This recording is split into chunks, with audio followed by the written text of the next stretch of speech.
ونستعينه ونستغفره ونؤمن به ونتوكل عليه ونعوذ بالله من شرور أنفسنا ومن سيئات أعمالنا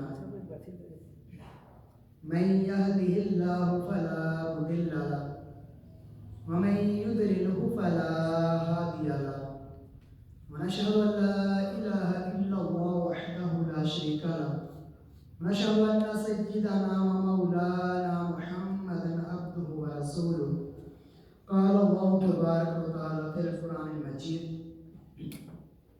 إن الله وملائكته يصلون على النبي يا أيها الذين آمنوا صلوا عليه وسلموا تسليما بآواز بلند اتباع کر لیجیے الصلاۃ والسلام علیک یا رسول اللہ وعلی آلک واصحابک یا حبیب اللہ الصلاۃ والسلام علیک یا نبی اللہ وعلی آلک واصحابک یا حبیب اللہ۔ درود پاک کے متعلق ایک بہت پیارا واقعہ ملتا ہے کہ بلد کا ایک سوداگر تھا، بڑا امیر کبیر آدمی تھا، بہت بڑا عاشق رسول تھا، اور اس کے دو بیٹے تھے۔ عمر بیت گئی اور جو سوداگر تھا وہ فوت ہو گیا۔ اب جائیداد تقسیم کرنے کا وقت آ گیا، تقسیم ہو رہی ہے جائیداد، فیکٹریاں، مکان جو بھی تھا سارا آدھا آدھا تقسیم ہو گیا۔ اب اس عاشق رسول کے پاس نبی علیہ السلام کے 3 منہ مبارک بال مبارک تھے۔ جب تقسیم کاری ہو گئی ساری تو اب باری آ گئی ہے منہ مبارک کی۔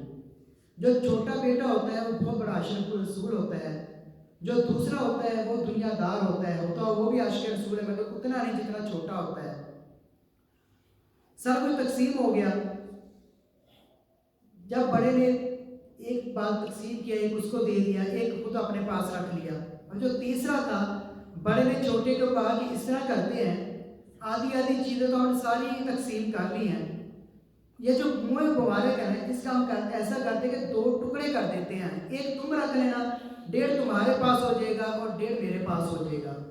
جب عاشق رسول نے سنا تو زور سے چیخ ماری اور کہا کہ یہ تو مجھ سے نہیں ہوگا کہ نبی علیہ السلام کے ساتھ جو چیز مس ہوئی ہو، آپ کے جسم کے ساتھ ہو، اس کے بعد 2 ٹکڑے کر دوں، یہ مجھ سے نہیں ہوگا۔ اس نے کہا اگر تم اتنے بڑے عاشق رسول ہو، تمہیں یہ برداشت نہیں ہے، پھر تم ایسا کرو کہ 3 منہ مبارک تم نہ کرو اور سارا مال مجھے دے دو۔ اس نے کہا اس بات میں متفق ہوں، یہ تو سودا ہی بڑا سستا ہے کہ منہ مبارک میں خود رکھ لیتا ہوں اور مال تجھے دے دیتا ہوں۔ اب سارا کا سارا چھوٹے بھائی نے جو مال ہے بڑے کو دے دیا اور منہ مبارک خود رکھ لیے۔ اب اس جو چھوٹا شہزادہ تھا، اب اس کا مامور تھا کہ صبح دوپہر شام وہ منہ مبارک کی زیارت کرتا، چومتا، آنکھوں کو لگاتا اور سارا دن اس کے اوپر درود پاک پڑھتا ہی رہتا۔ ساتھ اس نے ایک چھوٹا سا کام شروع کیا، اللہ تعالیٰ کا ایسا کرم ہوا وہ منہ مبارک کی وجہ سے، اس کی برکت کی وجہ سے کہ وہ امیر تر امیر ہوتا گیا۔ چھوٹے سے کاروبار کے اندر اللہ تبارک و تعالیٰ نے اتنی برکت ڈال دی کہ وہ امیر کبیر آدمی ہو گیا، جبکہ دوسرے برخلاف اس کا جو بڑا بھائی تھا وہ نقصان پہ نقصان اتنا نقصان ہوا کہ وہ فلاپ ہو گیا۔ وقت گزرتا گیا، اللہ کا کرنا ایسا ہوا کہ جو چھوٹا بچہ تھا، چھوٹا بھائی تھا اس کا، وہ فوت ہو جاتا ہے۔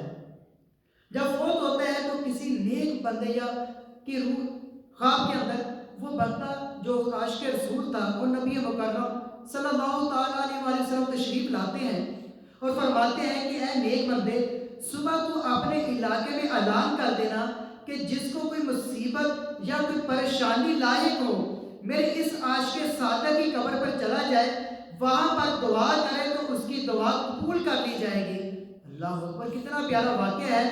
صرف تعظیم کی خاطر، صرف تعظیم کی اس نے اور درود پاک پڑھا تو اللہ تبارک و تعالیٰ نے اتنا مرتبہ عطا فرما دیا۔ بلکہ اس کتاب کے اندر آتا ہے کہ لوگ اگر سواری پر ہوتے، اس دربار کے قریب سے گزرتے تو لوگ وہاں پر سواری سے نیچے اترتے، صرف کیا تعظیم کی وجہ سے اللہ تبارک و تعالیٰ نے لوگوں کے دلوں میں اس کی اتنی تعظیم ڈال دی کہ ہر بندہ اس کی تعظیم کرنے لگ گیا۔ ایک اور حدیث پاک بہت پیاری ہے درود پاک کے اوپر رجب کے حوالے سے کہ نبی مکرم شاہ بنی آدم نور مجسم بی بی آمنہ کے لال صلی اللہ تعالیٰ علیہ وآلہ وسلم نے ارشاد فرمایا کہ جب میں معراج کی رات جنت کے قریب سے گزرا تو میں نے دیکھا کہ نہر ہے جو شہد سے زیادہ میٹھی، دودھ سے زیادہ سفید، کستوری سے زیادہ مہکتی ہوئی اور برف سے زیادہ ٹھنڈی۔ تو میں نے جبرائیل امین علیہ السلام سے پوچھا، اے جبرائیل یہ نہر کس کے لیے ہے؟ عرض کی یا رسول اللہ صلی اللہ تعالیٰ علیہ وآلہ وسلم یہ نہر اس کے لیے ہے جو ماہ رجب کے اندر آپ پر کثرت سے درود پاک پڑھے۔ اللہ اکبر، کتنی پیاری دلیل ہے، کتنی پیاری حدیث پاک ہے ہمارے لیے، کیونکہ ماہ رجب کا مہینہ بھی چل رہا ہے تو ہو سکے تو خوب نبی علیہ السلام کی بارگاہ کے اندر درود و اسلام کا نظارہ پیش کیا کریں۔ حصول برکت کے لیے ایک مرتبہ درود پاک پڑھ لیجئے۔ الصلاۃ والسلام علیک یا رسول اللہ وعلی آلک و اصحابک یا حبیب اللہ، الصلاۃ والسلام علیک یا نبی اللہ وعلی آلک و اصحابک یا نور اللہ۔ اللہ تبارک و تعالیٰ قرآن پاک میں ارشاد فرماتا ہے کل نفس ذائقۃ الموت ثم الینا ترجعون۔ اللہ تبارک و تعالیٰ فرماتا ہے بلکہ اس آیت کریمہ کا ترجمہ ہر ایک انسان کو آتا ہے، چاہے پڑھا لکھا ہو یا نہ پڑھا لکھا ہو۔ اکثر کو اس کا ترجمہ آتا ہی ہوتا ہے کہ ہر ذی روح موت کا ذائقہ چکھے گی، جس کے اندر جان ہے، چاہے انسان ہے، جن ہے، جو بھی ہے، پرندے ہیں، جانور ہے، جس کے اندر جان ہے اس کو موت کا ذائقہ چکھنا ہے۔ آج ہم نے ہزاروں سالوں کی امیدیں لگائی ہوتی ہیں، مکان اتنے بڑے بنا لیتے ہیں اور امیدیں ہزاروں سال کی ہوتی ہیں، اور اللہ تبارک و تعالیٰ فرماتا ہے ثم الینا ترجعون، جو مرضی کر لو، دھوکہ دہی جو مرضی کرو، لوگوں کا قتل و غارت کرو، مگر پھر ہوگا کیا؟ ثم الینا ترجعون، آخر تو تجھے میری بارگاہ میں ہی آنا ہے، پھر حساب ہوگا، پھر پتہ چلے گا کہ جو دنیا میں کر کے گئے ہیں۔ آگے ایک اور آیت مبارکہ ہے، اللہ تبارک و تعالیٰ فرماتا ہے وَلَن يُؤَخِّرَ اللَّهُ نَفْسًا إِذَا جَاءَ أَجَلُهَا وَاللَّهُ خَبِيرٌ بِمَا تَعْمَلُونَ۔ ہرگز کسی جان کو ایک لمحے کا بھی موقع نہیں دیا جائے گا جب اس کا وقت معجل، وقت مقرر آ جائے گا، اور اللہ تبارک و تعالیٰ خوب جاننے والا ہے کہ تم کیا کر کے آئے ہو یا کیا کرتے ہو۔ آج کل تو ہماری عمر 50 ہزار سال کے قریب ہے۔ ایک بہت پیارا واقعہ ملتا ہے حضرت موسیٰ علیہ السلام کے دور کا۔ ایک عورت آتی ہے حضرت موسیٰ علیہ السلام کے پاس، عرض کرتی ہے، بوڑھی عورت ہوتی ہے کہ یا نبی اللہ دعا کریں میرے بچے چھوٹی عمر میں فوت ہو جاتے ہیں، دعا کریں کہ ان کی عمر بڑھ جائے۔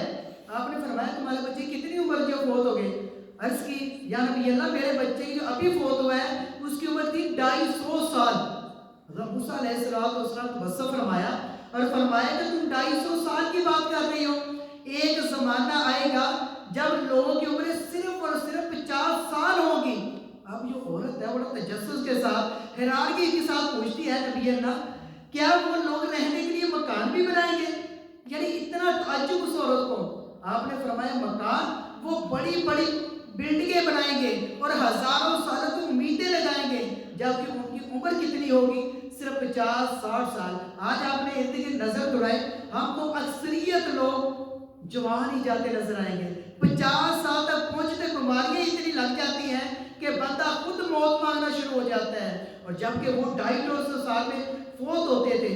اللہ اکبر، حدیث پاک ہے کہ نبی مکرم شاہ بنی آدم نور مجسم شب اسرا کے دولہا بی بی آمنہ کے نام ہم بخاروں کے آقا صلی اللہ تعالیٰ علیہ وآلہ وسلم نے ارشاد فرمایا کہ اے مومن اگر میں تجھے بتا دوں کہ قبر میں کیا ہوگا، قبر کیسی چیز ہے، خدا کی قسم مجھے ڈر ہے کہ تم اپنے مردے دفنانا چھوڑ دو، اتنی دہشت والی چیز ہے۔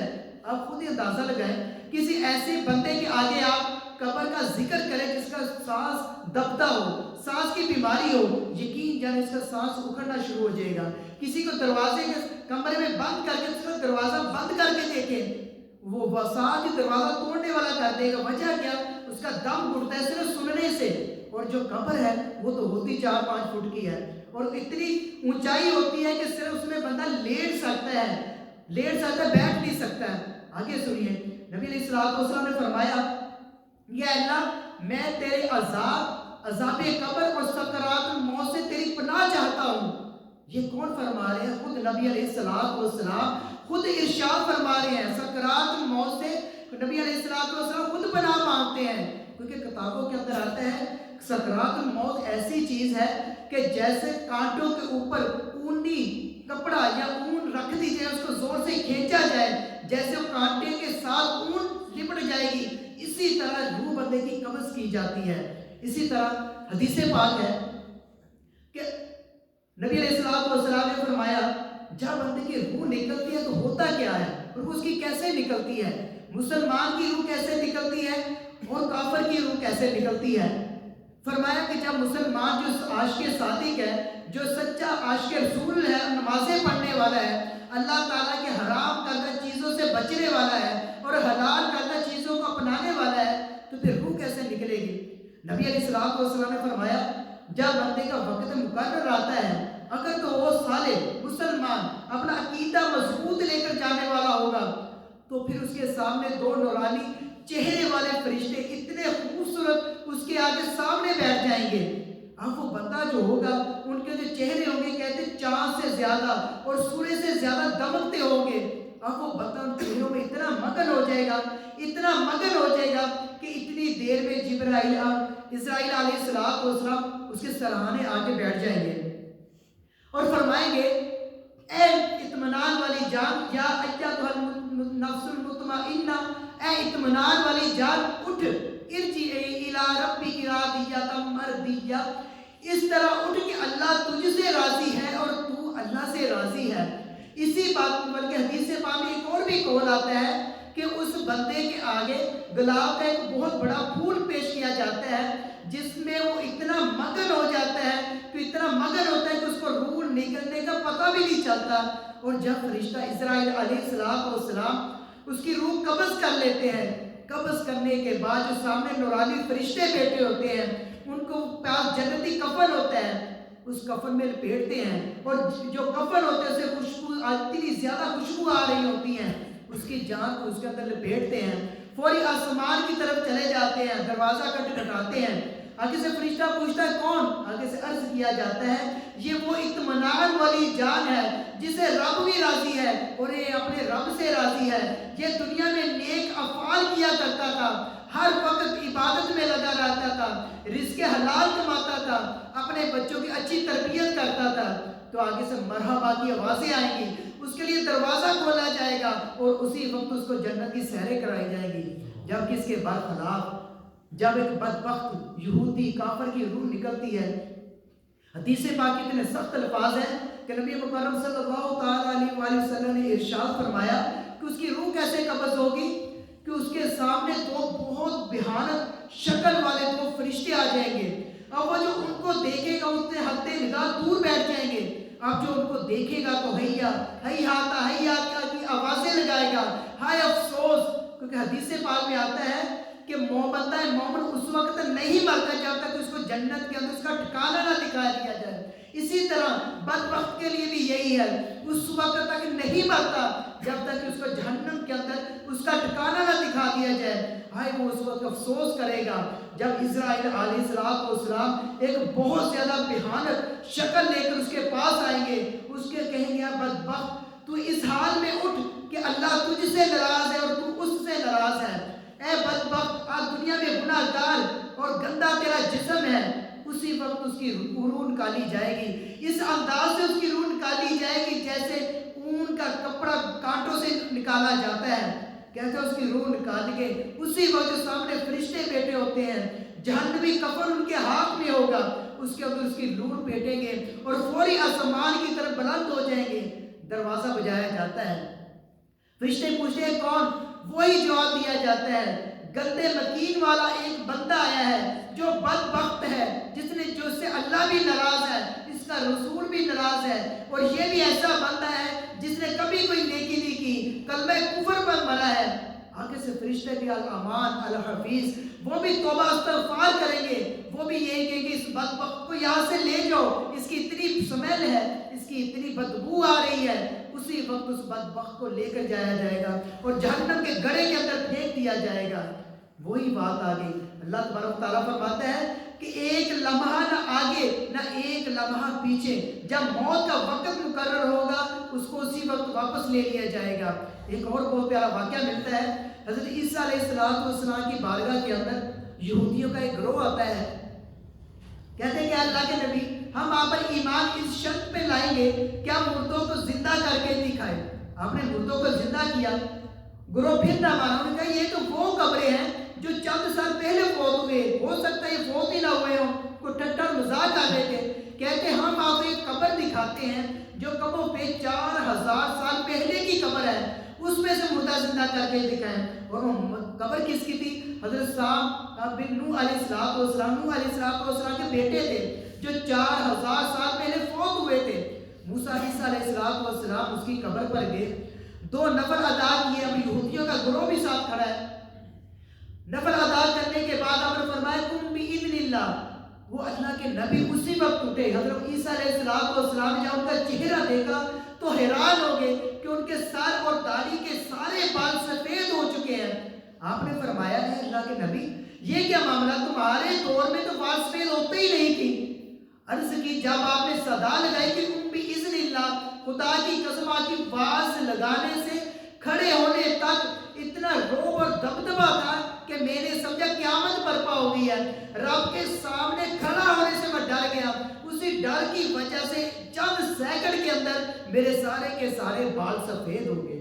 اللہ اکبر. یہ موت اتنی بھیانک ہے، اتنی ڈر والی ہے، اتنی خوف والی ہے. ایک مرتبہ نبی مکرم صلی اللہ تعالیٰ علیہ وآلہ وسلم خطبہ ارشاد فرما رہے ہیں. فرمایا وقالوا قلوب الناس والحجارہ، قیامت جہنم وہ چیز ہے جس کا ایندھن انسان اور پتھر ہے. اور پھر فرمایا جہنم ایسی چیز ہے جس کو 1000 سال دہکایا گیا وہ سرخ ہو گئی، پھر 1000 سال اس کو دہکایا گیا پھر وہ سفید ہو گئی، پھر 1000 سال اس کو دہکایا گیا وہ اتنی تاریکی ہوگی، اتنی اندھیرا ہو گیا کہ جہنم کے اندر ایک ہاتھ دوسرے ہاتھ کو نہیں دیکھ سکتا، اتنا اندھیرا ہو گیا. ایک حبشی غلام بیٹھا تھا. اب یہ سننا ہی چیخ ہماری اور بے ہوش ہو گیا، زمین پر گر جاتا ہے. فوری جبرائیل امین علیہ السلام بارگاہ رسالت صلی اللہ تعالیٰ علیہ وآلہ وسلم کے اندر حاضر ہوتے ہیں اور عرض کرتے ہیں آپ سننا یہ بندہ کون ہے جو بے ہوش ہوا؟ فرمایا کہ اے جبرائیل یہ حبشی غلام ہے. جبرائیل امین نے عرض کی اللہ تبارک تعالیٰ کو سلام بھیجتا ہے اور فرماتا ہے اے نبی جو بندہ میرے خوف کی وجہ سے جتنا زیادہ روئے گا اللہ تبارک و تعالیٰ جنت کے اندر اس کو اتنا ہی ہنسائے گا. اللہ اکبر. خوف کے ساتھ اگر ایک آنسو بھی بہہ جائے تو اللہ تبارک و تعالیٰ اس کو بھی بخش دیتا ہے. اور موت کا ایک وقت مقرر ہے. پھر وہی بات آ گئی. اللہ تبارک و تعالیٰ فرماتے ہیں نہ ایک سیکنڈ آگے نہ پیچھے. جب وقت معجل آ گیا پھر نہ دیکھا جائے گا کہ اس کے بیوی بچے ہیں یا کتنا مصروف ہے. ایک اور بہت پیارا واقعہ ملتا ہے موت کے حوالے سے. حضرت سلیمان علیہ السلام ایک مرتبہ ارشاد فرمائے مجلس لگی ہوئی ہے، آگے حوالی بھی بیٹھے ہوئے ہیں کہ اتنے میں حضرت اسرائیل علیہ السلام آ جاتے ہیں. ایک بندے کی طرف ٹکٹکی باندھ کے دیکھتے ہی جا رہے ہیں. تھوڑی دیر گزرتی ہے تو حضرت اسرائیل علیہ السلام اجازت چاہ کر آسمانوں پہ چلے جاتے ہیں. وہ جو بندہ ہوتا ہے سلیمان علیہ السلام کی بارگاہ میں آتا ہے، کہتے ہیں یار نبی اللہ یہ جو بندہ ابھی تھوڑی دیر پہلے آیا تھا یہ کون ہے؟ بڑا غور سے ٹکٹکی باندھ کے مجھے دیکھ رہا تھا، اس کو کیا مسئلہ تھا؟ آپ نے فرمایا کہ تو اسرائیل علیہ السلام تھے. عرض کی ہو نہ ہو یہ مجھے اس وجہ سے دیکھ رہے ہیں کہ میری انہوں نے روح قبض کرنی ہوگی. آپ ایسا کریں مجھے یہاں سے ملک ہند بھیج دیں کیونکہ وہ بہت دور ہے، میں چاہتا ہوں وہاں جا کر اپنی دوسری زندگی وہاں پر جی لوں. آپ نے اسی وقت کو پتا تھا حضرت سلیمان علیہ السلام کی ہر چیز پر حکومت ہے، ہوا پر بھی حکومت ہے. آپ نے ہوا کو حکم فرمایا، اسی وقت اس کو ہوا نے اڑا کے ملک ہند پہنچا دیا.